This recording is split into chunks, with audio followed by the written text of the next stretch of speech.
जय हिंद सैनिकों। तो स्वागत है आप सभी का एक बार फिर से हमारी पृथ्वी डिफेंस एकेडमी की लाइव क्लासेस में। तो जैसा कि बच्चों हम अभी हमारे नर्सिंग असिस्टेंट यानी कि एनए के मॉडल पेपर सोल्व कर रहे हैं। तो हमारे आज के सेशन में बच्चों हम हमारा 11th नंबर का यानी कि 11वें नंबर का मॉडल पेपर हम सोल्व करने वाले हैं। तो फटाफट से जितने भी बच्चे हमारे साथ लाइव सेशन में जुड़े हुए हैं सभी फटाफट से एक बार जय हिंद कमेंट कीजिए और इस वीडियो को फटाफट से शेयर कर दीजिए ताकि दूसरे भी हमारे सैनिक हमारे लाइव सेशन से जुड़ जाए। तो चलिए बच्चों अब हम हमारा आज का जो सेशन है उसको शुरू करते हैं। सबसे फर्स्ट क्वेश्चन हमारे सामने है, स्वदेशी आंदोलन भारत के स्वतंत्रता संग्राम के दौरान किसके कारण शुरू हुआ था। हमसे क्या पूछा गया है कि स्वदेशी आंदोलन बच्चों भारत के स्वतंत्रता संग्राम के दौरान किसके कारण शुरू हुआ था। जिसके ऑप्शंस की बात करते हैं हम तो हमें ऑप्शन दिया गया है जलियांवाला बाग हत्याकांड, बंगाल का विभाजन, रॉलेट अधिनियम और साइमन कमीशन। यदि हम इसके ऑप्शंस की बात करते हैं बच्चों तो जलियांवाला बाग हत्याकांड जो बच्चों यह सन 1919 में हुआ था। याद रखिएगा आप, जलियांवाला बाग हत्याकांड जो बच्चों यह सन 1919 में हुआ था और यह जो बच्चों स्वदेशी से पहले का था यानी कि स्वदेशी आंदोलन से पहले ही जलियांवाला बाग कांड हो गया था। तो ऑप्शन ए इसका सही आंसर नहीं हो सकता। यदि हम ऑप्शन बी की बात करें बच्चों बंगाल का विभाजन की बच्चों तो सन 1905 में बंगाल का विभाजन हुआ था और इसी के विरोध में ही बच्चों स्वदेशी आंदोलन शुरू हुआ था। याद रखिएगा आप, सन 1905 में बंगाल का विभाजन हुआ था बच्चों और इसी के विरोध में स्वदेशी आंदोलन जो कि हमारा शुरू हुआ था। यदि हम दूसरे ऑप्शन की बात करें तो रॉलेट एक्ट बच्चों यह 1919 का कानून था। याद रखिएगा आप, यह 1919 का कानून था। तो हमारा ऑप्शन सी भी इसका सही आंसर नहीं। यदि हम ऑप्शन डी की बात करें बच्चों साइमन कमीशन की तो साइमन कमीशन बच्चों 1928 में लागू हुआ था। ठीक है, तो जो हमारा क्वेश्चन था कि स्वदेशी आंदोलन भारत के स्वतंत्रता संग्राम के दौरान किसके कारण शुरू हुआ था बच्चों, तो सबसे पहले अंग्रेजों ने बंगाल को बांटा था। याद रखिए आप, अंग्रेजों ने बंगाल को बांटा था जिसकी वजह से लोगों ने विदेशी सामान का बहिष्कार करके स्वदेशी सामान को अपनाया था यानी कि स्वदेशी आंदोलन शुरू किया था। तो ऑप्शन बी बंगाल का विभाजन यानी कि पार्टीशन ऑफ बंगाल जो है बच्चों इस क्वेश्चन का बिल्कुल ही सही आंसर होने वाला है। कमेंट सेक्शन में जिन भी हमारे बच्चों ने ऑप्शन बी बंगाल का विभाजन कमेंट किया है उन सभी बच्चों का आंसर बिल्कुल ही सही होने वाला है। अगला क्वेश्चन देखते हैं। क्वेश्चन नंबर सेकंड है, इंडो गंगा का मैदान मुख्य रूप से किस प्रक्रिया द्वारा निर्मित है। हमसे क्या पूछा गया है कि इंडो गंगा मैदान बच्चों मुख्य रूप से किस प्रक्रिया के द्वारा निर्मित है। यदि हम इसके ऑप्शंस की बात करें बच्चों ज्वालामुखी गतिविधि तो ज्वालामुखी बच्चों लावा से बनता है। याद रखिएगा आप, ज्वालामुखी गतिविधि जो कि लावा से बनता है।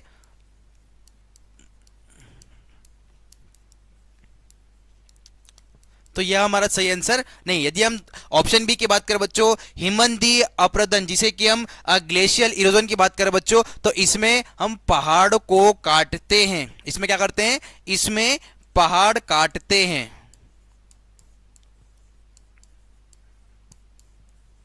ठीक है, तो हमारा ऑप्शन बी भी इसका सही आंसर नहीं है। यदि हम बच्चों तीसरे ऑप्शन की बात करें टेक्टोनिक अपलिफ्ट जिसे हम विवर्तनिक उत्थान कहते हैं बच्चों तो इसके अंदर पर्वत बनते हैं यानी कि इसकी वजह से या इसके अंदर पर्वत बनते हैं। और हमारा क्वेश्चन है कि इंडो गंगा का मैदान मुख्य रूप से किस प्रक्रिया के कारण बना बच्चों, तो इसका सही आंसर है हमारा ऑप्शन डी यानी कि जलोढ़ निक्षेपण यानी कि एल्यूवियल डिपोजिशन। बच्चों जब नदियों द्वारा मिट्टी जमा होती है, याद रखिएगा जब नदियों द्वारा मिट्टी जमा होती है उससे मैदान बना। ठीक है, नदियों द्वारा मिट्टी जमा होती है उससे कौन सा मैदान बना है, इंडो गंगा। तो यानी कि हमारा ऑप्शन डी एल्यूवियल डिपोजिशन इस क्वेश्चन का बिल्कुल ही सही आंसर होने वाला है। तो जिन भी हमारे बच्चों ने कमेंट सेक्शन में ऑप्शन डी जलोढ़ निक्षेपण कमेंट किया है उन सभी बच्चों का आंसर बिल्कुल ही सही होने वाला है। तो चलिए बढ़ते हैं हमारे अगले क्वेश्चन की तरफ। क्वेश्चन थर्ड है, भारतीय संविधान के अनुसार सरकार के कितने अंग है? ठीक है, इंडियन कॉन्स्टिट्यूशन के अनुसार बच्चों सरकार के कितने अंग होते हैं? बच्चों इसके ऑप्शंस की बात कर दे हम तो 5 अंग नहीं होते हैं, 7 भी नहीं होते, ना ही 9। सरकार के बच्चों कुल मिलाकर 3 अंग होते हैं। याद रखिएगा, सरकार के कुल मिलाकर 3 अंग होते हैं, जिसमें सबसे पहला होता है विधायिका, जिसमें कि हम लॉ मेकिंग यानी कि नियमों को बनाना कहते हैं। ठीक है, पहला जो होता है जिसमें हम कहते हैं विधायिका, जिसका अर्थ होता है लॉ मेकिंग यानी कि नियम को बनाना। यदि हम दूसरे की बात करें बच्चों तो दूसरा होता है कार्यपालिका, जिसे हम इंप्लीमेंटेशन भी कहते हैं। इंप्लीमेंटेशन यानी कि कार्यपालिका। ठीक है, पहला होता है लॉ मेकिंग यानी कि विधायिका, दूसरा होता है कार्यपालिका यानी कि इंप्लीमेंटेशन, और बच्चों तीसरा जो होता है वो होता है न्यायपालिका यानी कि जस्टिस। जस्टिस यानी कि न्यायपालिका। तो बच्चों हमारा ऑप्शन ए 3 जो है इस क्वेश्चन का बिल्कुल ही सही आंसर होने वाला है। तो कमेंट सेक्शन में जिन भी हमारे बच्चों ने कमेंट सेक्शन में ऑप्शन ए 3 कमेंट किया है, उन सभी बच्चों का आंसर बिल्कुल ही सही है। अगला क्वेश्चन देखते हैं। चौथा क्वेश्चन है, अस्पृश्यता की प्रथा किस अनुच्छेद के तहत समाप्त की गई? The practice of untouchability is एबोलिश्ड under which article? ठीक है, हमसे क्या पूछा गया बच्चों कि अस्पृश्यता की जो प्रथा थी वह बच्चों किस अनुच्छेद से खत्म हुई? यदि हम इसके ऑप्शन की बात करें बच्चों तो अनुच्छेद 11 यानी कि आर्टिकल 11 जो होता है बच्चों, यह जो होता है नागरिकता के बारे में बताता है। आर्टिकल 11 यानी कि अनुच्छेद 11 जो है बच्चों, यह नागरिकता के बारे में बताता है। बच्चों यदि हम ऑप्शन बी की बात करें तो अनुच्छेद 17 जो है बच्चों, यह अनटचेबिलिटी को खत्म करने के बारे में बताता है। अनटचेबिलिटी जिसे हम अस्पृश्यता भी कहते हैं, इसको खत्म करने को बारे में बताया। यदि हम अनुच्छेद 22 की बात करें बच्चों तो अनुच्छेद 22 जो होता है यह हमारा गिरफ्तार संबंधी होता है। ठीक है, यह हमारा गिरफ्तार संबंधी होता है हमारा अनुच्छेद 22। यदि हम अनुच्छेद 34 यानी कि आर्टिकल 34 की बात करें बच्चों तो यह एक मार्शल लॉ होता है। यह एक मार्शल लॉ होता है। तो इस क्वेश्चन का जो सही आंसर है बच्चों वो हमारा ऑप्शन बी यानी कि आर्टिकल 17। अस्पृश्यता यानी कि अनटचेबिलिटी की प्रथा बच्चों अनुच्छेद 17 के तहत समाप्त की गई। तो जिन भी बच्चों ने कमेंट सेक्शन में ऑप्शन बी आर्टिकल 17 कमेंट किया है, कमेंट सेक्शन में देख रहा हूं मैं कि सत्यम मराठा ने ऑप्शन बी कमेंट किया बिल्कुल, और मुस्कान बी ने भी ऑप्शन बी कमेंट किया। तो जिन भी बच्चों ने ऑप्शन बी आर्टिकल 17 यानी कि अनुच्छेद 17 कमेंट किया है, उन सभी बच्चों का आंसर बिल्कुल ही सही है। अगला क्वेश्चन देखते हैं हम। क्वेश्चन नंबर 5वां है, सत्रिय नृत्य शैली कहां से आती है और इसका प्रथम प्रदर्शन सत्र नाम के मठों में किया गया था? हमसे क्या पूछा गया है कि सत्रिय नृत्य शैली जो है बच्चों ये कहां से आती है और इसका प्रथम प्रदर्शन सत्रा नाम के मठों में किया गया था। हमें यह बताना है कि सत्रिय नृत्य शैली बच्चों कहां से आती है। बच्चों यदि हम इसके ऑप्शंस की बात करते हैं तो केरल, बच्चों यदि केरल की हम बात करें तो केरल से कथकली आती है। केरल से कथक के लिए एक नृत्य शैली होती है बच्चों वो आती है। यदि मणिपुर की बात करें बच्चों तो मणिपुर से मणिपुर एक नृत्य शैली होती है वो आती है। यदि हम उत्तर प्रदेश की बात करें बच्चों तो यूपी से कथक आता है। तो बच्चों ऑप्शन ए असम जो है, असम से बच्चों सत्रिय नृत्य आता है। असम से सत्रिय नृत्य आता है। तो ऑप्शन ए असम। जिन भी बच्चों ने कमेंट सेक्शन में ऑप्शन ए कमेंट किया है उन सभी बच्चों का आंसर बिल्कुल ही सही है कि सत्रिय नृत्य शैली बच्चों असम से आती है। तो ऑप्शन ए असम जो है इस क्वेश्चन का बिल्कुल ही सही आंसर होने वाला है। अगला क्वेश्चन देखते हैं। निम्नलिखित में से कौन सा देश 2026-27 के लिए यूएन यानी कि यूनाइटेड नेशन सुरक्षा परिषद के अस्थायी सदस्य के रूप में निर्वाचित देशों में शामिल नहीं है। हमसे नहीं है पूछा गया बच्चों, आपको क्वेश्चन को अच्छे से पढ़ना है कि क्वेश्चन में पूछा क्या गया है बच्चों, इसमें पूछा नहीं है। ठीक है, हमसे क्या पूछा गया है कि यूएनएससी की जो सुरक्षा परिषद के अस्थायी सदस्य के रूप में निर्वाचित देशों में कौन शामिल नहीं है। यदि हम इसके ऑप्शन की बात करें बच्चों तो बहरीन देश जो है वो शामिल है, तो ऑप्शन है बहरीन इसका सही आंसर नहीं होता। लातविया बच्चों यह भी शामिल है, यह भी इसका सही आंसर नहीं हो सकता। मिस्र यानी कि इजिप्ट भी शामिल है, यह भी इसका सही आंसर नहीं हो सकता। ऑप्शन डी कोलंबिया, याद रखिएगा बच्चों, ऑप्शन डी कोलंबिया भी इसका सही आंसर है। एक मिनट,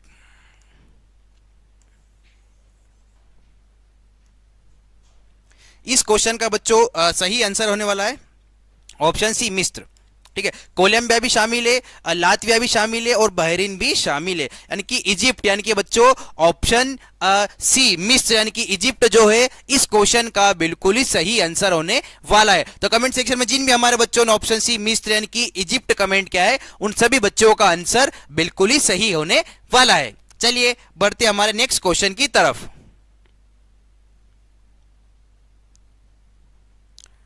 कौन से भारतीय शहर 2026 में हॉकी इंडिया लीग की मेजबानी कर रहे हैं। ठीक है, कौन से शहर बच्चों सन 2026 में हॉकी इंडिया लीग की मेजबानी कर रहे हैं। बच्चों जैसे हम ऑप्शन की बात करें तो दिल्ली, मुंबई, कोलकाता नहीं कर रहे हैं, बेंगलुरु, हैदराबाद, पुणे भी नहीं कर रहे हैं, लखनऊ, जयपुर, पटना भी नहीं कर रहे। ऑप्शन भी बच्चों जिसमें चेन्नई, रांची और भुवनेश्वर, याद रखिएगा आप, चेन्नई, रांची और भुवनेश्वर जो है बच्चों वह जो है हमारा 2026 में हॉकी इंडिया की मेजबानी कर रहे हैं। तो ऑप्शन बी चेन्नई, रांची और भुवनेश्वर इस क्वेश्चन का बिल्कुल ही सही आंसर होने वाला है। जिन भी बच्चों ने कमेंट सेक्शन में ऑप्शन बी कमेंट किया है उन सभी का आंसर बिल्कुल ही सही होने वाला है। कमेंट सेक्शन में आप पूछ रहे हैं कि इजिप्ट नहीं शामिल है, हमसे क्वेश्चन में नहीं पूछा गया था, इसीलिए मैं कह रहा हूं आपको क्वेश्चन को अच्छे से पढ़ना है कि हमसे क्वेश्चन में पूछा क्या गया है। उसमें पूछा गया था कि सदस्य के रूप में कौन शामिल नहीं है, तो इसलिए उसका आंसर इजिप्ट था। चलिए बढ़ते हमारे नेक्स्ट क्वेश्चन की तरफ। क्वेश्चन नंबर 8 हमारे सामने है, जनवरी 2026 में डीआरडीओ यानी कि defence research development and organisation ने कौन सी महत्वपूर्ण उपलब्धि हासिल की जिसने हाइपरसोनिक प्रौद्योगिकी में एक बड़ी उछाल लगाई है। हमसे क्या पूछा गया कि डीआरडीओ ने 2026 में एक कौन सी महत्वपूर्ण उपलब्धि हासिल की जिसकी वजह से हाइपरसोनिक प्रौद्योगिकी में एक बड़ी छलांग भारत ने लगाई है। बच्चों जब इसके ऑप्शंस की बात करते हैं, इन्होंने क्या एआई आधारित रडार प्रणालियों की तैनाती, नहीं। ठीक है, स्वदेशी स्टील ड्रोन का प्रशिक्षण, यानी कि ऑप्शन बी, ए और बी जो है बच्चों इस क्वेश्चन के सही आंसर नहीं है। मैक 5+ पर लंबी अवधि का स्क्रैप मैनेजमेंट इंजन प्रशिक्षण, बिल्कुल ऑप्शन सी।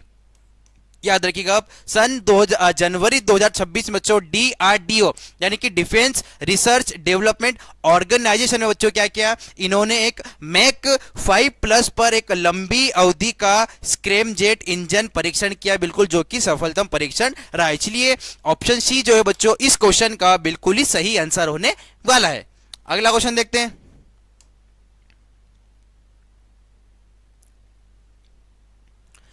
जनवरी 2026 तक आईएएफ लगभग कितने SU-30 MKI विमानों का संचालन करती है। हमसे क्या पूछा गया है कि जनवरी 2026 तक आईएएफ, ठीक है, लगभग कितने SU-30 MKI विमानों का संचालन करती है। बच्चों जिसके ऑप्शंस की बात करें तो 259, याद रखिएगा आप, आईएएफ जो लगभग बच्चों 259 SU-30 MKI विमानों का संचालन करती है। तो ऑप्शन सी 259 जो है बच्चों इस क्वेश्चन का बिल्कुल ही सही आंसर होने वाला है।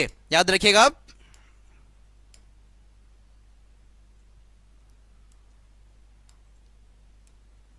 ठीक है, तो हमारा ऑप्शन सी 259 बच्चों इस क्वेश्चन का बिल्कुल ही सही आंसर होने वाला है। चलिए बढ़ते हैं हमारे नेक्स्ट क्वेश्चन की तरफ। कौन सा भारत में सर्वोच्च युद्धकालीन वीरता पुरस्कार है। ठीक है, भारत में कौन सा सर्वोच्च युद्धकालीन वीरता पुरस्कार है? बच्चों यह बहुत ही इंपॉर्टेंट क्वेश्चन है और हो सकता है यह क्वेश्चन आपको कहीं ना कहीं एग्जाम में देखने को जरूर मिल सकता है। तो इस क्वेश्चन का आंसर आपको बिल्कुल बहुत अच्छे से पता होना चाहिए कि भारत में कौन सा सर्वोच्च युद्धकालीन वीरता पुरस्कार है। यदि हम इसके ऑप्शंस की बात करें बच्चों, अशोक चक्र, तो अशोक चक्र जो होता है शांति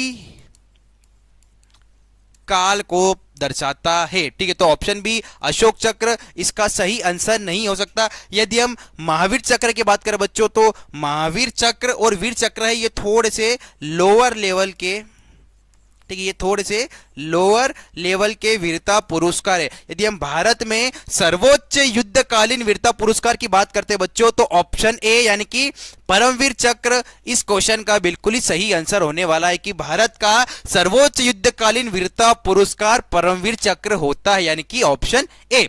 तो जिन भी बच्चों ने कमेंट सेक्शन में ऑप्शन ए कमेंट किया है उन सभी बच्चों का आंसर जो है बिल्कुल ही सही होने वाला है। शिवन्या वर्मा ने ऑप्शन ए कमेंट किया बिल्कुल। तो जिन भी बच्चों ने ऑप्शन ए परमवीर चक्र कमेंट किया है उन सभी बच्चों का आंसर बिल्कुल ही सही होने वाला है। चलिए बढ़ते हैं हमारे नेक्स्ट क्वेश्चन की तरफ।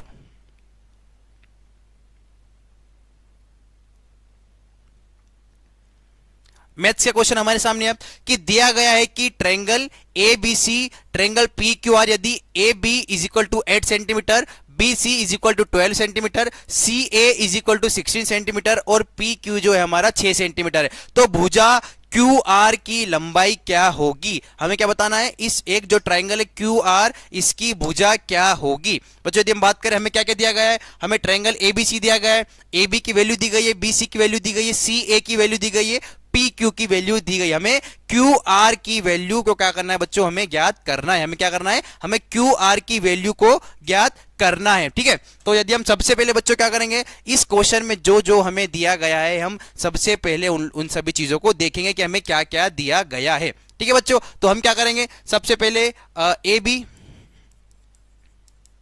8 centimetre, B C 12 centimetre, C A 16 centimetre और पी क्यू जो है हमारा 6 सेंटीमीटर है, यानी कि इतनी चीजें हमें क्वेश्चन में दी गई है। ठीक है, अब हम क्या करेंगे बच्चों, इसको सबसे पहले क्या करेंगे, हमें इसकी भुजा की लंबाई बतानी है। इसकी भुजा जो है बच्चों वो क्यू आर है, इसकी भुजा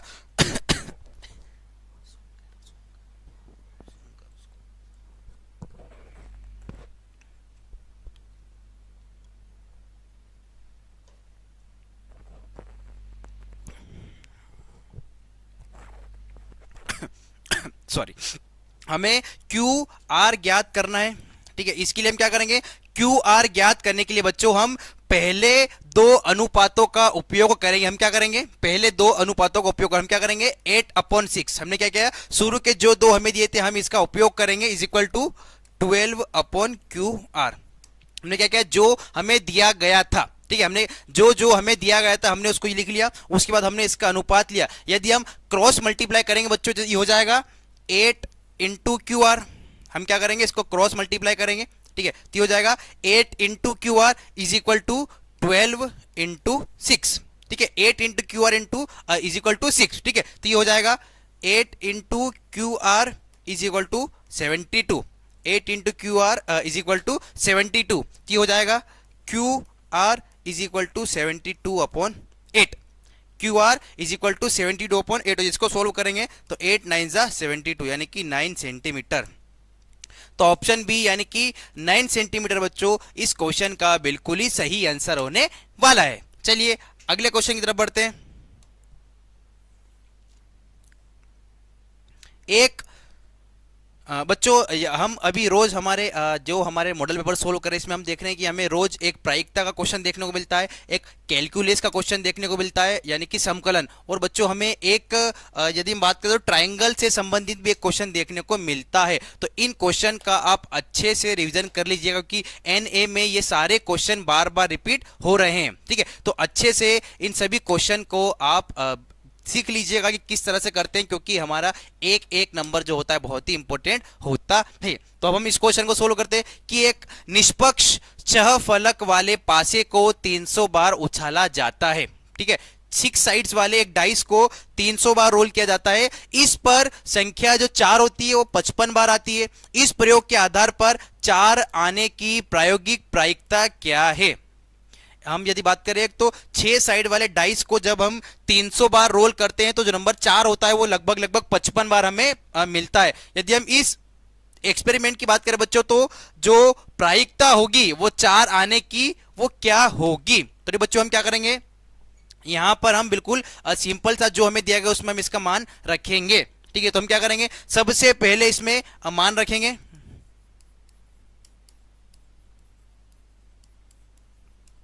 सबसे पहले हम क्या करेंगे, इसमें जो हमें दिया गया है हम उसका मान रखेंगे। ठीक है, तो हम क्या करेंगे, पी ई, ठीक है, ई की जगह हम क्या करेंगे 4 रखेंगे। ठीक है, तो ये हो जाएगा हमारा P4। हमको क्या करना है, पी ई की जगह मान रखनी है। ठीक है, इज इक्वल टू 55/300। हमें क्या करना है, हमें 4 की प्रायिकता ज्ञात करनी, तो हम क्या करेंगे, 4 को हम क्या करेंगे ई की जगह पर रख लेंगे, is equal to total number. ठीक है, तो अब हम जब इसको आगे और सोल्व करेंगे तो हो जाएगा P4 इज इक्वल टू 55/300 करेंगे बच्चों, तो ये 11 पंजे 55 और 60, 11/60 ये हो जाएगा 11/60। यदि हम इसको और डिवाइड करेंगे बच्चों तो 11 डिवाइड बाय 60 यदि हम करेंगे, ठीक है, तो यदि हम 11 को 60 डिवाइड करेंगे तो हमें मिलेगा 0.1833। ठीक है, ऑप्शन ए 0.1833 इस क्वेश्चन का बिल्कुल ही सही आंसर होने वाला है। अगला क्वेश्चन देखते हैं। एक और प्रोबेबिलिटी का क्वेश्चन हमारे सामने है कि एक निष्पक्ष सिक्का उछाला जाता है और एक निष्पक्ष 6 पहलू वाले पासे को फेंका जाता है, यानी कि एक सिक्के को और एक पासे को साथ में फेंका जाता है। सिक्के पर चित्त और पासे पर सम संख्या आने की प्रायिकता क्या है? जो हम एक साथ हमारा कॉइन और डाइस को यदि हम एक साथ थ्रो कर रहे हैं बच्चों, तो उसके ऊपर सिक्के के ऊपर हेड और डाइस के ऊपर इवन नंबर यानी कि 2 4 6 आने की प्रायिकता क्या है? तो सबसे पहले बच्चों हम क्या करें, हम सिक्के के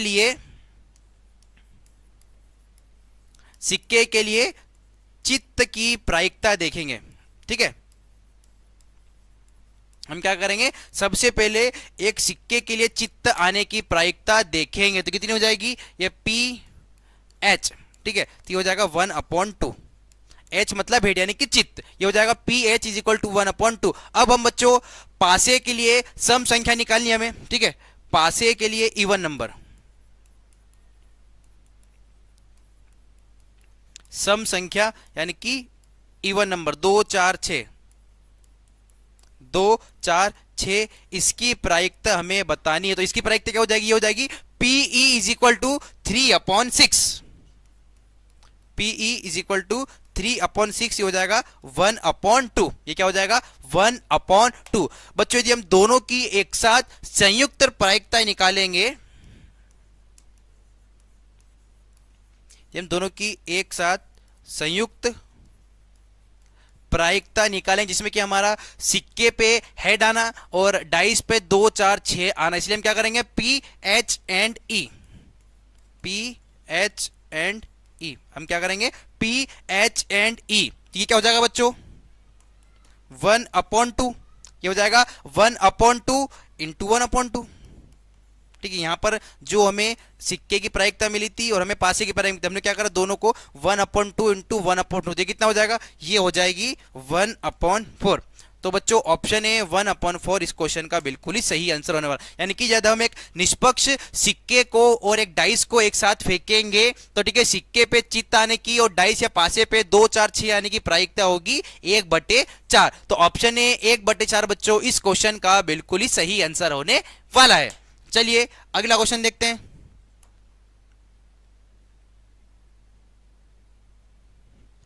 यदि cos a is equal to 1/2 है और sin b is equal to √3/2 है, जहां पे a और b न्यून कोण है, मिनिमम एंगल है, तो tan AB का मूल्यमान ज्ञात करें। ठीक है, हमें यहां पर cos a की वैल्यू दी गई है, sin b की वैल्यू दी गई है, a और b जो है एक्यूट एंगल है, तो हमें टेन ए प्लस बी का हमें क्या करना है बच्चों, मूल्य हमें उसका बताना है कि उसकी वैल्यू क्या होगी। ठीक है, तो बच्चों हम क्या करेंगे, सबसे पहले कोण ज्ञात करने के लिए देखें कॉस ए, तो cos A is equal to 1/2, cos A is equal to 1/2।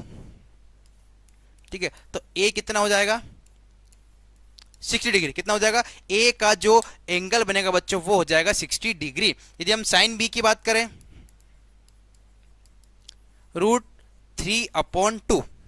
ठीक है, साइन बी क्या देगा हमें, √3/2, तो बी का भी जो एंगल होगा वो हो जाएगा 60 डिग्री, यानी कि ए और बी का जो एंगल जो है बच्चों वो हो जाएगा हमारा 60 डिग्री। हमें क्या करना है, हमें टेन ए प्लस बी निकालना है, हमें टेन ए प्लस बी निकालना है।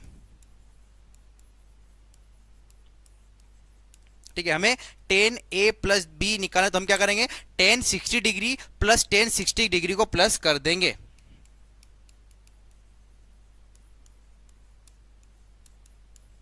हम क्या करेंगे, ten 60 degree plus ten 60 degree को कर देंगे तो हो जाएगा हमारा टेन 120 डिग्री। कितना हो जाएगा, ये हो जाएगा हमारा टेन 120 डिग्री। अब टेन 120 डिग्री की यदि हम बात करें बच्चों, तो इसका मान क्या हो जाएगा, मान रखेंगे हम टेन 120 डिग्री। अब हम क्या करेंगे, यहां पर हम टेन 120 डिग्री का मान रखेंगे, ये हो जाएगा टेन 180 डिग्री माइनस 60 डिग्री, ये हो जाएगा हमारा टेन 180 डिग्री माइनस 60 डिग्री, तो हो जाएगा हमारा टेन 60 डिग्री, ये हो जाएगा tan 60 degree is equal to √3। तो ऑप्शन ए √3 इस क्वेश्चन का बिल्कुल ही सही आंसर होने वाला है। तो जिन बच्चों ने ऑप्शन ए √3 कमेंट किया है उन सभी का आंसर बिल्कुल ही सही है। चलिए बढ़ते हैं हमारे हम नेक्स्ट क्वेश्चन की तरफ।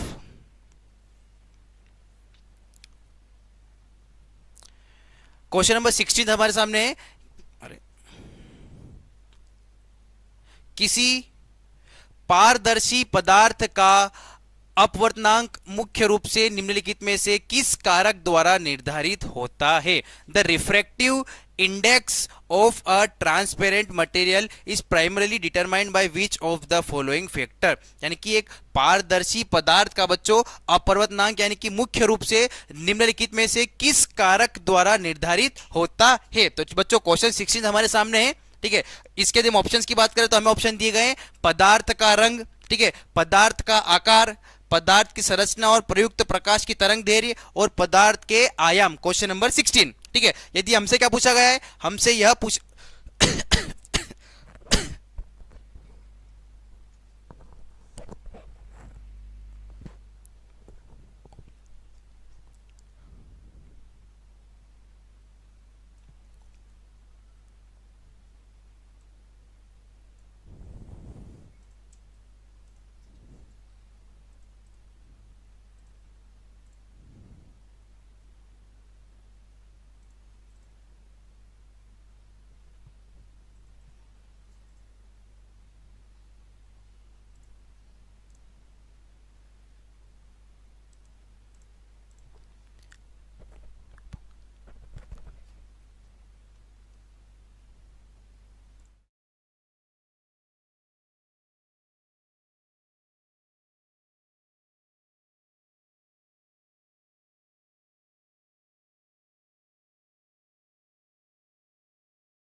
सॉरी बच्चों, थोड़ा सा इश्यू की वजह से क्लास पॉज हो गया था, अब हमारा क्लास पॉज नहीं होगा। चलिए तो हम हमारा क्वेश्चन सोल्व करते हैं कि किसी पारदर्शी पदार्थ का अपवर्तनांक मुख्य रूप से निम्नलिखित में से किस कारक द्वारा निर्धारित होता है। यदि हम इसके ऑप्शंस की बात करें बच्चों, तो पदार्थ का रंग, पदार्थ का आकार, पदार्थ की संरचना और प्रयुक्त प्रकाश की तरंग दैर्घ्य और पदार्थ के आयाम। यदि हम बच्चों पदार्थ के रंग की बात करें बच्चों, तो रंग जो होता है खुद कारण नहीं होता। याद रखिएगा आप, रंग जो होता है यह खुद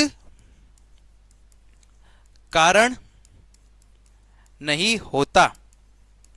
ठीक है, तो ऑप्शन ए जो है बच्चों इसका सही आंसर नहीं। यदि हम पदार्थ के आकार की बात करें बच्चों, तो पदार्थ का आकार जो होता है इससे भी कोई फर्क नहीं पड़ता। ठीक है, पदार्थ के आकार से भी बच्चों कोई फर्क नहीं पड़ता। यदि हम इसके ऑप्शन सी की बात करें, पदार्थ की संरचना और प्रयुक्त प्रकाश की तरंगदैर्घ्य, बिल्कुल बच्चों उस पदार्थ की संरचना और उसका जो स्ट्रक्चर होता है यानी कि उसकी वेवलेंथ होती है, उसका स्ट्रक्चर और उसकी वेवलेंथ यानी कि अलग अलग पदार्थ की अलग अलग वेवलेंथ के अनुसार जो उसका रिफ्रैक्टिव इंडेक्स होता है बच्चों वह निर्धारित होता है। तो ऑप्शन सी पदार्थ की संरचना और प्रयुक्त प्रकाश की तरंगदैर्घ्य इस क्वेश्चन का बिल्कुल ही सही आंसर होने वाला है। अगला क्वेश्चन देखते हैं। क्वेश्चन नंबर 17 हमारे सामने, एक छड़ चुंबक में चुंबकीय क्षेत्र की अधिकतम शक्ति किसके निकट होती है। एक बार मैग्नेट में जो उस मैग्नेटिक फील्ड की सबसे अधिक क्षमता यानी कि मैक्सिमम स्ट्रेंथ होती है वो किसके नजदीक होती है। बच्चे जी ऑप्शंस की बात करें तो केंद्रीय क्षेत्र के नजदीक नहीं होती है, मध्य भाग के भी नजदीक नहीं होती है, पूरे चुंबक में एक समान भी नहीं होती है, वो चुंबक के ध्रुव यानी कि पोल्स ऑफ द मैग्नेट। चुंबक की यदि हम बात करें बच्चों तो नॉर्थ पोल और साउथ पोल, दो ध्रुव यानी कि दो मैग्नेट, दो पोल चुंबक के उसमें पाई जाती है। बच्चों यदि हम केंद्रीय क्षेत्र की बात करें तो केंद्रीय क्षेत्र में बच्चों जो उसकी शक्ति होती है चुंबकीय क्षेत्र की वो कमजोर होती है। ठीक है, केंद्रीय क्षेत्र और मध्य भाग में बच्चों उस चुंबक की जो शक्ति होती है वो एकदम वीकेस्ट यानी कि कमजोर होती है। पूरे चुंबक में एक समान यानी कि यूनिफॉर्म भी नहीं होता, वो जो होता है बच्चों चुंबक के ध्रुव पर मैक्सिमम होता है। ठीक है, चुंबक के ध्रुव पर मैक्सिमम होता है। तो ऑप्शन सी चुंबक के ध्रुव बच्चों इस क्वेश्चन का बिल्कुल ही सही आंसर होने वाला है। तो जिन बच्चों ने कमेंट सेक्शन में ऑप्शन सी कमेंट किया है उन सभी बच्चों का आंसर बिल्कुल ही सही होने वाला है। अब आप सभी बच्चे मुझे कमेंट सेक्शन बताइए कि आपने अग्निवीर में कौन कौन से फॉर्म फिल किए इस बार, यानी कि इस बार जो आपने अग्निवीर एग्जाम के फॉर्म डाले होंगे तो आपने कौन कौन सा फॉर्म डाले, जिसमें एनए होता है हमारा, जीडी होता है, ट्रेड्समैन होता है, टेक्निकल होता है, तो इन सभी में से आपने कौन कौन से फॉर्म फिल करे फटाफट से आप सब मुझे कमेंट सेक्शन में बताइए। तब तक बढ़ते हमारे हम नेक्स्ट क्वेश्चन की तरफ। न्यूटन के गति के दूसरे नियम, ठीक है, न्यूटन का स्पीड का सेकंड लॉ है, उसके अनुसार प्रति इकाई समय में किसी वस्तु के संवेग में परिवर्तन किस पर निर्भर करता है। न्यूटन के सेकंड नियम के अनुसार बच्चों प्रति इकाई समय में किसी वस्तु के संवेग में परिवर्तन किस पर निर्भर करता है। यदि हम इसके ऑप्शंस की बात करें बच्चों तो वस्तु की गति यानी कि अकेली उसकी गति यानी कि वेलोसिटी पर निर्भर नहीं करता है। ठीक है, मात्र वस्तु का द्रव्य यानी कि मास पर भी अकेले निर्भर नहीं करता है, वस्तु का आकार यानी कि शेप पर भी निर्भर नहीं करता है, वह निर्भर करता है बच्चों वस्तु पर कार्य करने वाले बल पर, यानी कि the force acting on the object. Newton का गति का जो दूसरा नियम है बच्चों वो प्रति इकाई समय में किसी वस्तु के संयोग में परिवर्तन जो होता है वो वस्तु पर कार्य करने वाले बल पर निर्भर होता है बच्चों। तो option a force acting on the object इस क्वेश्चन का बिल्कुल ही सही आंसर होने वाला है। तो जिन बच्चों ने ऑप्शन ए कमेंट किया है सभी का आंसर बिल्कुल ही सही है। अगला क्वेश्चन देखते हैं। 19 क्वेश्चन है, जब ध्वनि किसी दीवार से टकराकर वापस आती है तो हमें प्रतिध्वनि क्यों सुनाई देती है। जब ध्वनि किसी दीवार से टकराती है बच्चों तो हमें प्रतिध्वनि यानी कि यह कह सकते हैं कि इको हमें क्यों आता है। ठीक है, जब कोई ध्वनि यानी कि कोई एक साउंड वेव बच्चों दीवार से टकराती है तो हमें उसकी प्रतिध्वनि क्यों सुनाई देती है। ध्वनि के अपवर्तन के कारण नहीं, ड्यू टू रिफ्रैक्शन ऑफ, नहीं बेटा, यदि रिफ्रैक्शन होता है तो उसका मीडियम चेंज होना चाहिए। जब उस ध्वनि का माध्यम बदलेगा तभी उसका अपवर्तन जो होगा वो हो पाएगा। तो ऑप्शन ए इसका सही आंसर नहीं है। यदि हम ध्वनि के विवर्तन की बात करें बच्चों, तो इसमें भी बेंडिंग होगी, तभी विवर्तन के कारण होगा। तो ऑप्शन बी भी इसका सही आंसर नहीं। यदि हम ऑप्शन डी की बात करें बच्चों, ध्वनि के अवशोषण, यदि ध्वनि का अवशोषण हो जाएगा तो साउंड यानी कि ध्वनि ही खत्म हो जाएगी। यदि ध्वनि का अवशोषण हो जाएगा बच्चों तो साउंड या ध्वनि खत्म हो जाएगी। तो ऑप्शन डी भी इसका सही आंसर नहीं है। इसका सही आंसर है बच्चों ध्वनि के परावर्तन यानी कि रिफ्लेक्शन ऑफ साउंड। ठीक है, याद रखना आप, जब भी साउंड का परावर्तन यानी कि रिफ्लेक्शन होता है बच्चों, तो ध्वनि जो होती है वह उसकी प्रतिध्वनि हमें सुनाई देती है, यानी कि साउंड जो होता है वो बाउंस बैक यानी कि रिटर्न हमें सुनाई देता है। तो ऑप्शन सी ध्वनि के परावर्तन यानी कि due to reflection of sound इस क्वेश्चन का बिल्कुल ही सही आंसर होने वाला है। तो कमेंट सेक्शन में जिन भी बच्चों ने ऑप्शन सी कमेंट किया है उन सभी बच्चों का आंसर बिल्कुल ही सही होने वाला है। मैंने आपसे पूछा था कि आपने कौन कौन से फॉर्म डाले, तो सत्यम बता रहे हैं सत्यम ने अग्निवीर जीडी और ट्रेड्समैन का फॉर्म डाला है। बिल्कुल, बहुत अच्छा किया आपने। आप पूछ रहे हैं कि एआरओ आगरा में टोटल स्कोर 168 है, जीडी में फाइनल सिलेक्शन हो जाएगा, चांस तो है। बाकी अगर आपने अच्छे से मन लगाकर मेहनत की बेटा तो आपका सिलेक्शन जरूर हो जाएगा, क्योंकि मुसीबतों का हल और मेहनत का फल भगवान सबको जरूर देते हैं। तो अगर आपने लगन से अच्छे से मेहनत की बेटा तो एआरओ आगरा में भी आपका सिलेक्शन जरूर होगा। तो चलिए बढ़ते हमारे अगले क्वेश्चन की तरफ। क्वेश्चन नंबर 20 हमारे सामने है। लोहे का बना एक बड़ा पात्र मुख्य रूप से किसके कारण पानी की सतह पर तैरता है? लोहे का बना हुआ एक बड़ा जो पात्र होता है, एक बड़ा बर्तन होता है बच्चों, वो मुख्य रूप से किस वजह से पानी की सतह पर तैरता है? इसके ऑप्शंस की बात करें बच्चों, बर्तन की खोखली संरचना अधिक पानी को एक तरफ धकेलने में सक्षम बनाती है। बिल्कुल ऑप्शन ए। याद रखिएगा बच्चों, जब भी जो पानी के बर्तन का आकार बड़ा होता है, बर्तन की खोखली संरचना जो होती है बच्चों, अधिक पानी को एक तरफ धकेलने में सक्षम बनाती है। याद रखिएगा, तो ऑप्शन ए, जिसे हम ब्योयेंसी भी कहते हैं।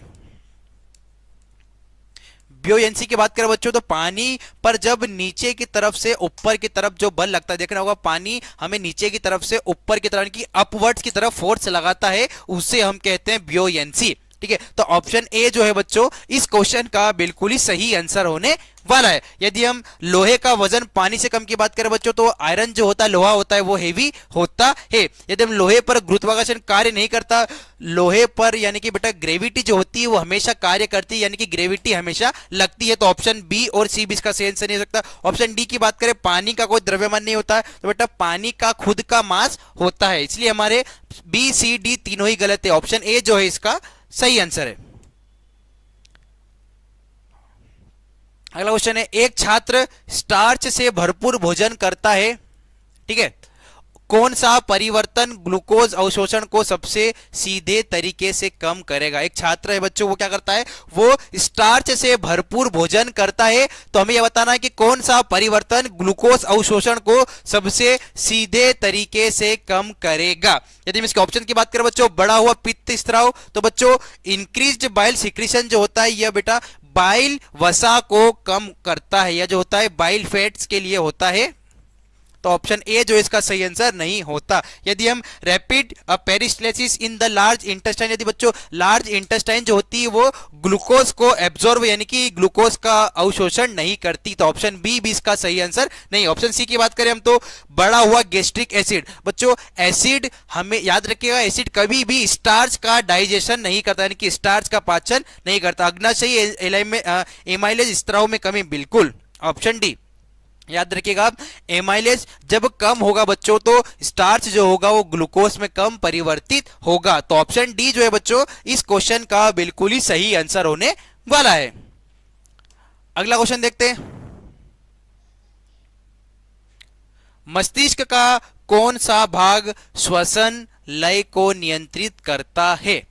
यानी कि रेस्पिरेटरी रिदम को हमारे मस्तिष्क का कौन सा भाग जो होता है बेटा वो कंट्रोल करता है? यदि हम परम मस्तिष्क की बात करें बच्चों, तो हमारा सेरेब्रम जो होता है ये हमारी थिंकिंग यानी कि सोचने समझने की शक्ति को कंट्रोल करता है। ठीक है, तो ऑप्शन इसका सेंस नहीं। यदि हम सेरेबेलम की बात करें बच्चों, तो ये हमारे बॉडी का बैलेंस मेंटेन करता है, तो यह भी इसका सेंस नहीं होता। यदि हम मेडुला ऑब्लोंगेटा की बात करें बच्चों, तो यह जो होता है हमारी ब्रीथिंग को यानी कि श्वसन को कंट्रोल करता है।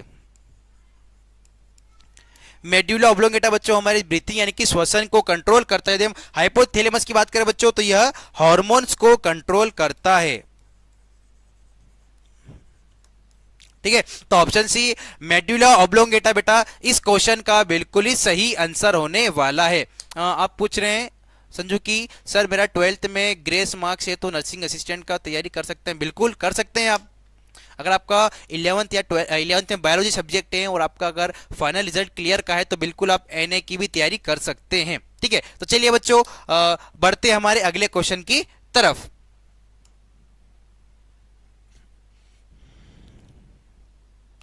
अल्ट्रा फिल्ट्रेशन किसमें होता है? अल्ट्रा फिल्ट्रेशन अकर्स इन, हमसे क्या पूछा गया है कि अल्ट्रा फिल्ट्रेशन किसमें होता है? बच्चों बोमन कैप्सूल जो होता है, याद रखिएगा आप, बोमन कैप्सूल जो होता है यह अल्ट्रा यानी कि फिल्ट्रेशन का काम करता है। ठीक है, बोमन कैप्सूल जो होता है बच्चों यह फिल्ट्रेशन का काम करता है। यदि हम हेनले का लूप की बात करें बच्चों तो यह कॉन्सेंट्रेशन का काम करता है। यदि हम संग्रहणी वाहिनी की बात करें बच्चों तो यह यूरिन कंसेंट्रेशन को कंट्रोल करता है। ठीक है, यदि हम पीसीटी यानी कि प्रोक्सिमल कॉन्वोल्यूटेड ट्यूबुल की बात करें बच्चों तो यह रीअब्जॉर्प्शन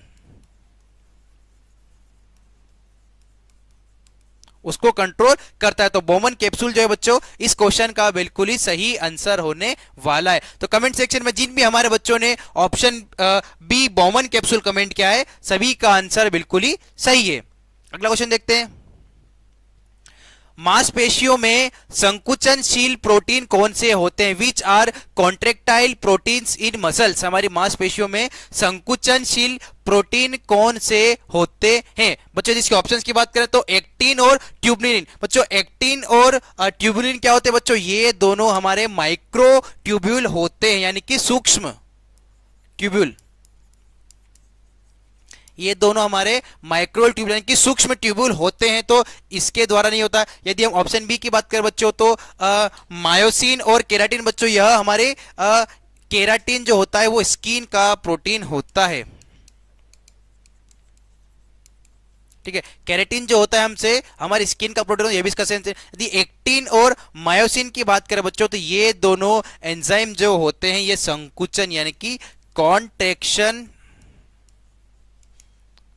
शील प्रोटीन होते हैं। तो ऑप्शन सी एक्टिन और मायोसिन बच्चों इस क्वेश्चन का बिल्कुल ही सही आंसर होने वाला है।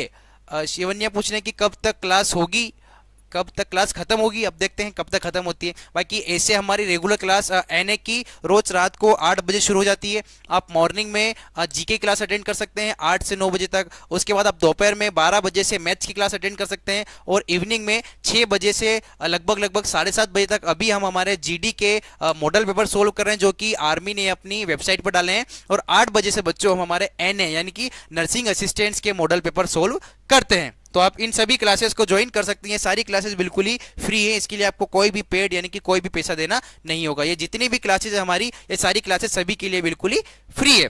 चलिए अगला क्वेश्चन देखते हैं। हड्डियों की कठोरता किसकी उपस्थिति के कारण होती है? The hardness of bones is due to presence of. हड्डियों की कठोरता किसकी उपस्थिति के कारण होती है बच्चों? जाहिर सी बात है हड्डियों में लोहा नहीं पाया तो लोहे के कारण नहीं होती है। फास्फोरस भी नहीं इसका सही आंसर है, सोडियम भी इसका सही आंसर नहीं है। Option D calcium salts. याद रखिएगा आप हड्डियों की कठोरता जो होती है बच्चों वो कैल्शियम सॉल्ट्स पर निर्भर करती है। तो ऑप्शन डी कैल्शियम स्लवण यानी कि कैल्शियम सॉल्ट्स बच्चों इस क्वेश्चन का बिल्कुल ही सही आंसर होने वाला है। अगला क्वेश्चन है स्वैच्छिक गतिविधियां यानी कि ऐसी गतिविधियां जिन्हें हम हमारी इच्छा से करते हैं उन्हें हम स्वैच्छिक गतिविधियां भी कहते हैं।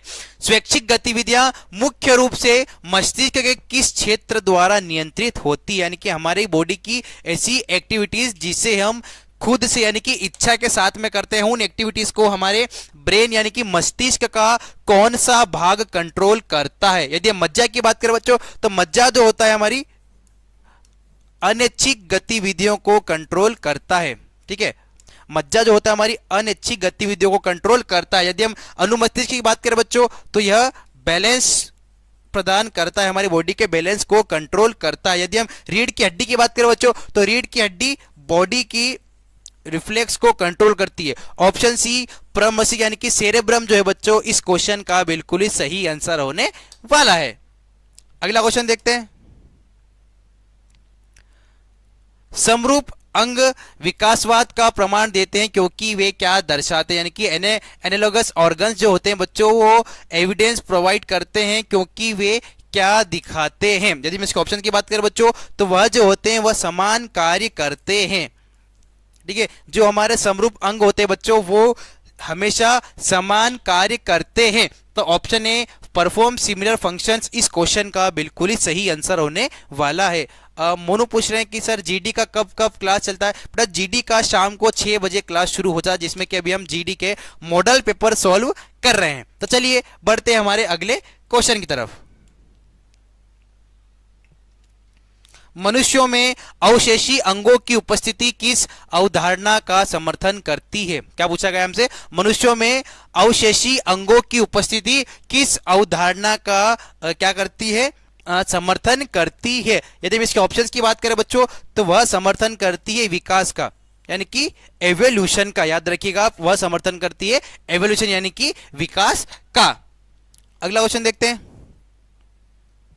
एचआईवी मानव शरीर में किस प्रकार की कोशिकाओं को नष्ट करके प्रतिरक्षा प्रणाली को कमजोर करता है। एचआईवी की बात करें बच्चों तो एड्स रोग एचआईवी वायरस की वजह से होता है। याद रखिएगा एड्स रोग जो होता है बच्चों ये एचआईवी वायरस की वजह से होता है यानी कि ह्यूमन इम्यूनो वायरस की। यह बच्चों हमारी टी लिम्फोसाइट्स कोशिका यानी कि हमारा जो इम्यून सिस्टम होता है बच्चों उसको कंट्रोल करता है यानी कि उस पर सीधा अटैक करता है। तो ऑप्शन सी सहायक टी लिम्फोसाइट्स इस क्वेश्चन का बिल्कुल ही सही आंसर होने वाला है।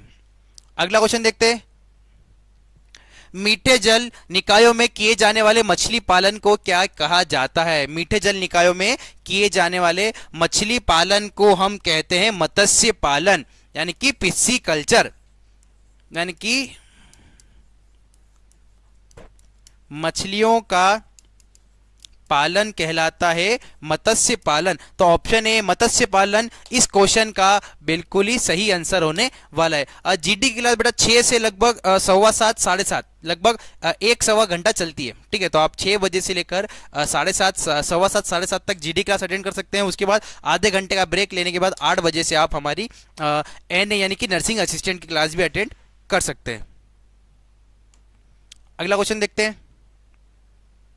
निम्नलिखित में से कौन सी फसल पोषक तत्वों की मात्रा बढ़ाने के लिए विकसित की गई है। निम्नलिखित में से कौन सी फसल पोषक तत्वों की मात्रा बढ़ाने के लिए विकसित की गई बच्चों तो वह है हमारी सुनहरा चावल यानी कि गोल्डन राइस। याद रखिएगा आप, सुनहरा चावल जो है बच्चों इसमें विटामिन ए बढ़ाया गया है जिससे कि क्या होगा, जिससे कि हमारी फसल में पोषक तत्वों की मात्रा बढ़ जाएगी। तो ऑप्शन बी सुनहरा चावल यानी कि गोल्डन राइस इस क्वेश्चन का बिल्कुल ही सही आंसर है।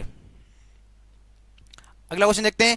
कौन सी रणनीति जीवों को प्रतिकूल परिस्थितियों से अस्थायी रूप से बचने में मदद करती है। कौन सी रणनीति जीवों को प्रतिकूल परिस्थितियों से अस्थायी रूप से बचने में मदद करती है तो होती बच्चों वह प्रवासन यानी कि माइग्रेशन। ठीक है, यदि हम माइग्रेशन की बात करें बच्चों तो टेम्पररी जगह बदलना यानी कि अस्थायी रूप से अपनी जगह बदलना क्या कहलाता है, प्रवासन यानी कि माइग्रेशन। तो ऑप्शन सी प्रवासन या माइग्रेशन इस क्वेश्चन का बिल्कुल ही सही आंसर है। अगला क्वेश्चन देखते हैं। खाद्य श्रृंखला में जीवों का कौन सा समूह सूर्य से सीधे अधिकतम ऊर्जा प्राप्त करता है। खाद्य श्रृंखला में कौन से जीवों का समूह बच्चों जो सूर्य से सीधे अधिकतम ऊर्जा को प्राप्त करता है। यदि बच्चों इसके ऑप्शंस की हम बात करें तो वो होते हैं हमारे उत्पादक यानी कि प्रोड्यूसर्स, यानी कि पेड़ पौधे। याद रखिएगा बच्चों, पेड़ पौधे जो होते हैं सीधे सूर्य से ऊर्जा को प्राप्त करते हैं यानी कि उत्पादक। पेड़ पौधे अपना भोजन स्वयं बनाते हैं प्रकाश संश्लेषण की प्रक्रिया से। तो याद रखिएगा आप, ऑप्शन सी उत्पादक इस क्वेश्चन का बिल्कुल ही सही आंसर होने वाला है। ये पूछ रहे हैं कि सर गोल्डन चावल भी होते हैं, नाम उनका गोल्डन चावल ही, दिखने में गोल्डन नहीं होते। ठीक है, अगला क्वेश्चन देखते हैं हम।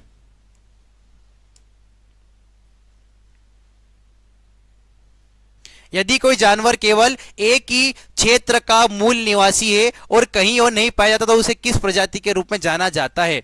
ऐसा जानवर जो केवल एक ही क्षेत्र का मूल निवासी है और वो कहीं और नहीं पाया जाता तो वो किस प्रजाति के रूप में जाना जाता है? यानी कि ऐसी प्रजाति जो केवल एक ही क्षेत्र में मिलती है बच्चों, उसे हम कहते हैं स्थानिक, यानी कि एंडेमिक। ऐसी प्रजाति जो केवल एक ही क्षेत्र में मिलती है उसे हम कहते हैं स्थानिक। तो ऑप्शन ए एंडेमिक इस क्वेश्चन का बिल्कुल ही सही आंसर होने वाला है। अगला क्वेश्चन देखते हैं। कौन सी रणनीति वनोन्मूलन को कम करने में मदद करती है? वनोन्मूलन की बात करें तो डिफोरेस्टेशन यानी कि वनों की कटाई। ठीक है, यदि हम वनों की कटाई को रोकना है बच्चों तो स्थानांतरित खेती नहीं, अति चराई ओवरग्रेजिंग बिल्कुल भी नहीं, औद्योगिकरण बिल्कुल भी नहीं, सतत वन प्रबंधन यानी कि सस्टेनेबल फॉरेस्ट मैनेजमेंट यानी कि हमें अधिक से अधिक पेड़ पौधों को लगाना होगा। ठीक है, जितना अधिक हम पेड़ पौधों को लगाएंगे उतना ही अधिक हम पेड़ पौधों का वनों का सही मैनेजमेंट कर पाएंगे। तो ऑप्शन सी सतत वन प्रबंधन इस क्वेश्चन का बिल्कुल ही सही आंसर है। अगला क्वेश्चन है, यदि 1 मोल कार्बन 1 मोल ऑक्सीजन के साथ में अभिक्रिया करता है तो कितनी कार्बन डाइऑक्साइड उत्पन्न होती है? 1 कार्बन प्लस 1 ऑक्सीजन। ठीक है, 1 कार्बन का मोल बच्चों 1 ऑक्सीजन के मोल के साथ में अभिक्रिया करेगा। ठीक है, 1 कार्बन का मोल ऑक्सीजन के साथ में अभिक्रिया बनेगा तो बनेगा CO2, C प्लस O2 तो इधर बनेगा CO2। ठीक है, तो यह बनेगा 1 मोल। ठीक है, तो ऑप्शन ए 1 मोल इसका बिल्कुल ही सही आंसर है। अगला क्वेश्चन देखते हैं। तांबे में जंग लगने पर उसकी परत का रंग कैसा हो जाता है? तांबे में जब जंग लगती है बच्चों तो उसकी परत का रंग कैसा हो जाता है? आपने देखा होगा जब भी तांबे के बर्तन में जंग लगती है बच्चों तो उसकी परत जो होती है वो ग्रीन कलर की हो जाती है। याद रखिएगा, तांबे पे जब भी जंग लगती है बच्चों तो उसकी परत ग्रीन कलर की हो जाती है। काली नहीं पड़ती क्योंकि आयरन नहीं है, आयरन ऑक्साइड नहीं बन रहा है। ठीक है, रेडिश यानी कि लाल भूरी भी नहीं पड़ती क्योंकि कॉपर मेटल का कलर भी नहीं है। ठीक है, येलो तो कहीं से कहीं तक नहीं पड़ती। हरा बच्चों यानी कि CuCO3 CuCO3 निर्माण होता है बच्चों, जिसकी वजह से उसके जो जंग का परत का कलर होता है बच्चों वो हरा यानी कि ग्रीन हो जाता है। अगला क्वेश्चन देखते हैं। अष्टक का नियम केवल कहां तक ही लागू था?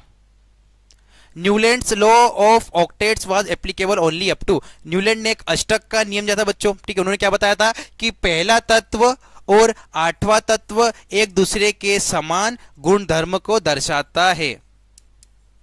यानी कि पहले तत्व के गुण और 8वें नंबर के तत्व के गुण जो होंगे बच्चों वो समान होंगे, यह उन्होंने बताया था। पर यह नियम बच्चों केवल कैल्शियम तक ही लागू हुआ था। याद रखिए आप, यह गुण बच्चों केवल कैल्शियम तक ही लागू हुआ था। तो ऑप्शन सी कैल्शियम इस क्वेश्चन का बिल्कुल ही सही आंसर है। अगला क्वेश्चन देखते हैं। निम्नलिखित में से किसमें धातुओं और अधातुओं के मिश्रित गुण नहीं है? नहीं है पूछा गया है। ठीक है, निम्नलिखित में से किसमें धातुएं और अधातुओं के मिश्रित गुण नहीं पाए जाते? बच्चों धातुएं और अधातुओं दोनों को मिलाकर मेटेलॉइड्स का निर्माण होता है। तो बच्चों सिलिकॉन एक मेटेलॉइड है। ठीक है, जर्मेनियम भी एक मेटेलॉइड है, बोरॉन भी एक मेटेलॉइड है। बच्चों ब्रोमीन पूरी एक अधातु है। ठीक है, ब्रोमीन जो है एक नॉन मेटल है। और हमसे क्या पूछा गया है कि किसमें धातुएं और अधातुओं के मिश्रित गुण पाए नहीं जाते? तो ब्रोमीन में नहीं पाए जाते, बाकी सिलिकॉन जर्मेनियम बोरॉन में पाए जाते हैं। तो ऑप्शन ए जो है बच्चों ब्रोमीन इस क्वेश्चन का सही आंसर होगा। अगला क्वेश्चन है, ग्रुप नंबर 2 के किस तत्व की परमाणु त्रिज्या यानी कि एटॉमिक रेडियस सबसे बड़ी होगी? ग्रुप 2 के किस तत्व की परमाणु त्रिज्या सबसे बड़ी होगी? ठीक है, परमाणु त्रिज्या की हम बात करें बच्चों तो परमाणु के नाभिक से लेके उसकी सबसे बाहरी कक्ष की दूरी उसकी परमाणु त्रिज्या कहलाती है। ठीक है, परमाणु के नाभिक से लेके उसके सबसे बाहरी कक्ष की दूरी जो होती है बच्चों क्या कहलाती है? परमाणु त्रिज्या। तो बच्चों जैसे ही हम टेबल में अप टू डाउन जाएंगे यानी कि जो तत्व आवर्त सारणी में बाद में होगा उसकी परमाणु संख्या ज्यादा होगी। तो बच्चों ऑप्शन ए बेरियम।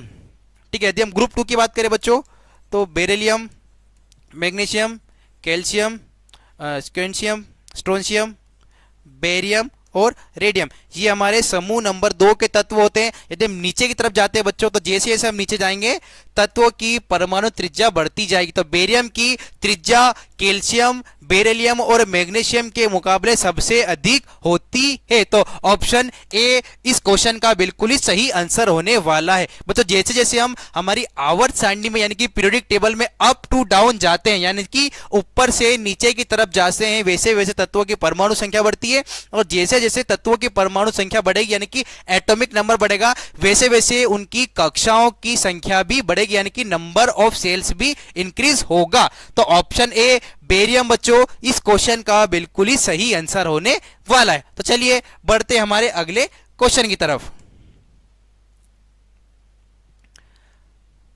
नाइट्रोजन और फास्फोरस की संयोजिता यानी कि वैलेंसी क्या है? नाइट्रोजन और फास्फोरस की वैलेंसी क्या है? ठीक है बच्चों, नाइट्रोजन परमाणु संख्या 7, इलेक्ट्रॉनिक विन्यास 1s2 2s2 2p3। ठीक है, 1s2 2s2 2p3, तो इसकी वैलेंसी हो गई 3। ठीक है, तो नाइट्रोजन और फास्फोरस, नाइट्रोजन और फास्फोरस बच्चों नाइट्रोजन ग्रुप के मेंबर है। ठीक है, नाइट्रोजन, फास्फोरस, आर्सेनिक, लेड और बिस्मथ, ये हमारे नाइट्रोजन समूह के भी मेंबर हैं बच्चों। तो दोनों ही ग्रुप नंबर 15 के एलिमेंट्स हैं। ठीक है, दोनों ही ग्रुप नंबर 15 के तत्व बच्चों। हम जानते हैं कि समूह नंबर 15 के तत्वों की वैलेंसी जो होती है वो हमेशा 3 होती है। तो दोनों की वैलेंसी बच्चों 3-3 होगी। तो ऑप्शन सी 3-3 इस क्वेश्चन का बिल्कुल ही सही आंसर होने वाला है। कमेंट सेक्शन में देखते हैं हम, यदि बात करें तो जिन भी हमारे बच्चों ने कमेंट सेक्शन में ऑप्शन सी 3-3 कमेंट किया है, उन सभी बच्चों का आंसर बिल्कुल ही सही। क्यों? क्योंकि नाइट्रोजन और फास्फोरस दोनों ही बच्चों हमारे ग्रुप नंबर 15 यानी कि 15वें समूह के मेंबर से सदस्य है। और हम जानते हैं कि ग्रुप नंबर 15 के मेंबर्स की वैलेंसी यानी कि संयोजिता बच्चों होती है 3। ठीक है, तो ऑप्शन सी 3-3 इस क्वेश्चन का बिल्कुल ही सही आंसर होने वाला है। अगला क्वेश्चन देखते हैं, एरोसोल क्या है? What is aerosol? हमसे क्या पूछा गया है कि एरोसोल क्या है? बच्चों गैस में निलंबित छोटे ठोस या तरल कण, बिल्कुल, स्मॉल सॉलिड और liquid particle suspended in a gas. ठीक है, तेल में निलंबित नहीं, छोटे कण नहीं है, ठोस में निलंबित छोटे कण भी नहीं है, तरल में निलंबित छोटे कण भी नहीं है। गैस में निलंबित छोटे ठोस या तरल के कण को बच्चों हम गैस में पार्टिकल्स जो छोटे और स्मॉल पार्टिकल्स होते हैं जो कि सॉलिड या लिक्विड रूप में होते हैं, वो उनको हम कहते हैं एरोसोल। तो ऑप्शन ए इस क्वेश्चन का बिल्कुल ही सही आंसर है। अगला क्वेश्चन है, शुद्ध जल में यानी कि प्योर वाटर में ऑक्सीजन और हाइड्रोजन का द्रव्यमान प्रतिशत स्रोत के आधार पर भिन्न होता है, क्या यह कथन सत्य है? क्या पूछा गया हमसे कि शुद्ध जल में यानी कि प्योर वाटर जिसका पीएच मान होता है 7, शुद्ध जल का पीएच मान होता है 7, शुद्ध जल में ऑक्सीजन और हाइड्रोजन का द्रव्यमान प्रतिशत स्रोत के आधार पर भिन्न होता है, क्या यह कथन सत्य है? बच्चों H2O यानी कि हाइड्रोजन का और ऑक्सीजन का जो रेशियो होता है बच्चों, वो बिल्कुल हमेशा फिक्स होता है। याद रखिएगा, उसका जो अनुपात होता है दोनों एलिमेंट्स का, वो हमेशा बिल्कुल फिक्स होता है। तो बच्चों इस क्वेश्चन का सही आंसर है नहीं। क्यों नहीं है? क्योंकि जो हमारे जल में ऑक्सीजन और हाइड्रोजन का प्रतिशत होता है बच्चों, वो कभी भी नहीं बदलता। ठीक है, तो ऑप्शन बी नहीं इसका सही आंसर है। सत्यम बोल रहे हैं कि सर क्लास पॉज हो गई है, 1 मिनट आप चेक कर लीजिए।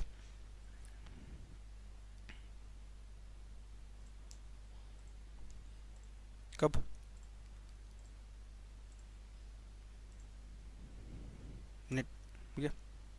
ठीक है, तो सर्वर इशू की वजह से क्लास थोड़ा सा अटक गया था। एक बार आप कंफर्म करके मुझे बता दीजिए कि अब मेरी आवाज और क्लास नॉर्मल हो गया है, तो फटाफट से आप मुझे कमेंट सेक्शन में बता दीजिए।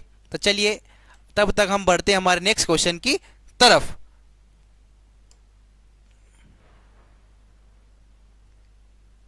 अगला क्वेश्चन है, जब भी लोहे पे जंग लगती है तो लोहा क्या हो जाता है?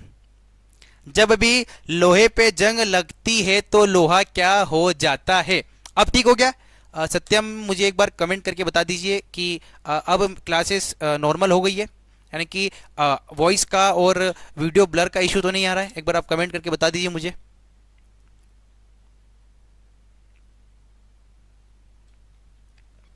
ठीक है, यदि हम बात करें लोहे पर जंग लगने की तो Fe+O2।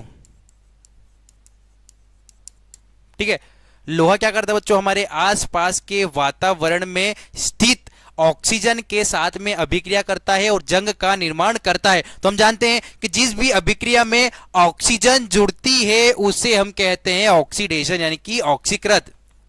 ठीक है, तो लोहा क्या करता है, ऑक्सीजन के साथ में अभिक्रिया करता है, यानी कि इस अभिक्रिया में ऑक्सीजन जुड़ रही है, तो ऑप्शन है ऑक्सीकृत यानी कि ऑक्सीडाइज्ड इस क्वेश्चन का बिल्कुल ही सही आंसर होने वाला है। चलिए ठीक है, अब हम हमारा क्लास कंटिन्यू करते हैं। अगला क्वेश्चन देखते हैं।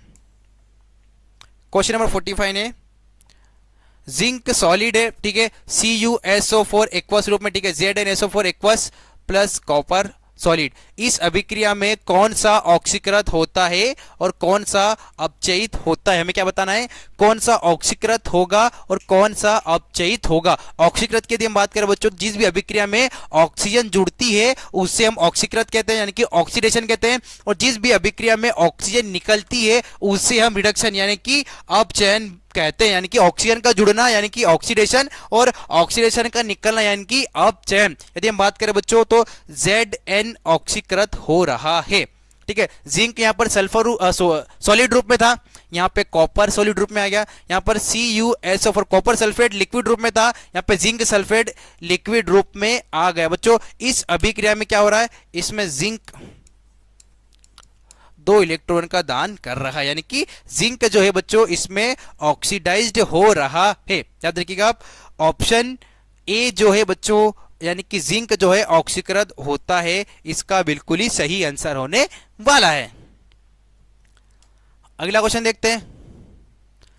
कार्बन कितने सल्फर परमाणु के साथ में आबंध यानी कि कितने बंध बना सकता है। कार्बन कितने सल्फर परमाणु के साथ में आबंध यानी कि बंध बना सकता है। बच्चों याद रखिएगा आप, कार्बन सल्फर के साथ में 4। ठीक है, कार्बन जो है बच्चों सल्फर के साथ में टेट्रावेलेंट, टेट्रा मतलब 4, यानी कि कार्बन सल्फर के साथ में 4 आबंध बना सकता है। तो ऑप्शन डी 4 इस क्वेश्चन का बिल्कुल ही सही आंसर है। अगला क्वेश्चन है, फुलरिन किस प्रकार का है। Fullerene is a type of, क्या पूछा गया हमसे कि फुलरिन किस प्रकार का। बच्चों फुलरिन की यदि हम बात करें तो यह एक कार्बन का एलोट्रोप है। फुलरिन जो है बच्चों एक कार्बन का एलोट्रोप है, यह कार्बन का एलोट्रोप है। तो ऑप्शन सी कार्बन एलोट्रोप जो है बच्चों इस क्वेश्चन का बिल्कुल ही सही आंसर होने वाला है। अगला क्वेश्चन है, यदि 2 तत्वों के न्यूट्रॉन की संख्या समान हो तो उन्हें क्या कहा जाता है। ऐसे तत्व जिनके की 2 तत्व जिनके की न्यूट्रॉन की संख्या समान हो उन्हें हम क्या कहते हैं। तो उन्हें हम कहते हैं आइसोटोन्स। समस्थानिक में आइसोटोप्स में परमाणु संख्या समान होती है। ठीक है, परमाणु संख्या समान। समभारिक में परमाणु भार समान होता है। ठीक है, सम न्यूट्रॉन में न्यूट्रॉन की संख्या समान होती है। ठीक है, तो ऑप्शन सी सम न्यूट्रॉन यानी कि आइसोटोन्स जो है बच्चों इस क्वेश्चन का बिल्कुल ही सही आंसर होने वाला है। चलिए बढ़ते हैं हमारे अगले क्वेश्चन की तरफ। कौन सा उप परमाणुक कण इलेक्ट्रॉन के आवेश को उदासीन करता है। कौन सा सब एटॉमिक पार्टिकल न्यूट्रलाइज करता है चार्ज इलेक्ट्रॉन का। इलेक्ट्रॉन के चार्ज की यदि हम बात करें बच्चों तो इलेक्ट्रॉन पर जो चार्ज होता है वो होता है नेगेटिव।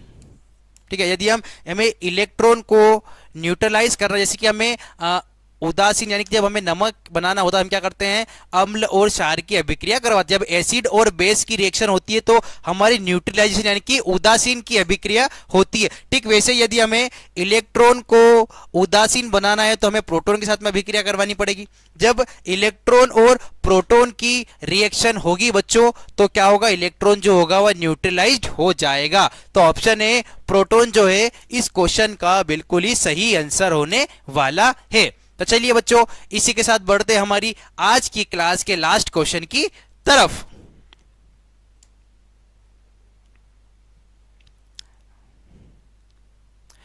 एल कोश में अधिकतम कितने इलेक्ट्रॉन समाहित हो सकते हैं? हमसे क्या पूछा गया, एल सब शेल में कितने इलेक्ट्रॉन आ सकते हैं? बच्चों हमने याद किया था एक फॉर्मूला 2n स्क्वायर, यहां पर n बराबर कक्षाओं की संख्या,